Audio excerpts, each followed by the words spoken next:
Hello, this is Neville Buchanan from the Summit Church of Christ in Cold Spring, Kentucky with today's daily devotion. Let's think today about the compassionate Christ and how we are to translate that into compassionate Christians in our own lives. First, I want you to reflect on the command that Paul gives us in Romans chapter 12, verse 15. Rejoice with those who are rejoicing, weep with those who are weeping.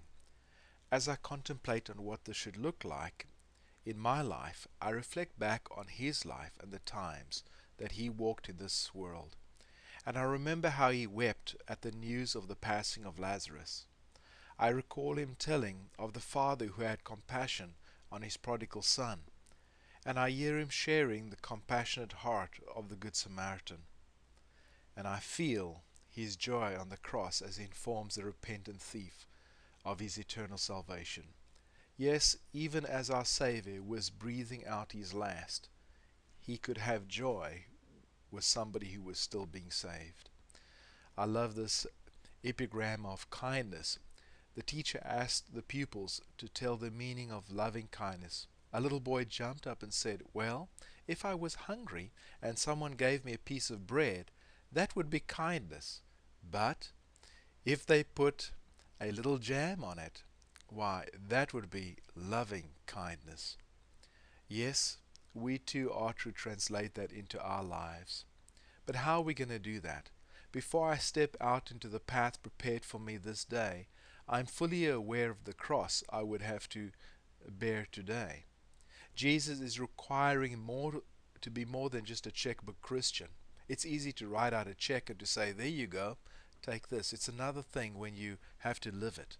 He makes this very plain in Mark chapter 12 verse 33, where he says, "And to love him with all the heart, with all the understanding, and with all the strength, and to love one's neighbor as oneself is much more than all the whole burnt offerings and sacrifices."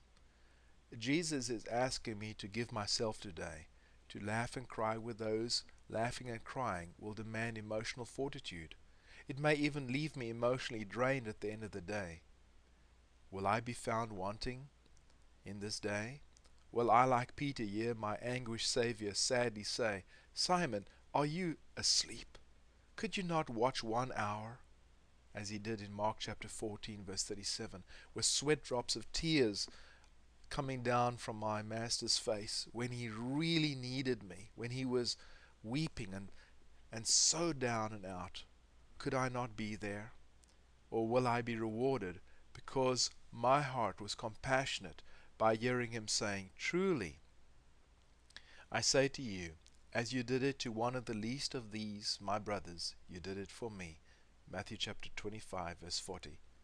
I think it's very clear what our Savior is wanting us to do today. The only question is, will we fulfill the message He's given to us? God bless you as you strive to walk in His way.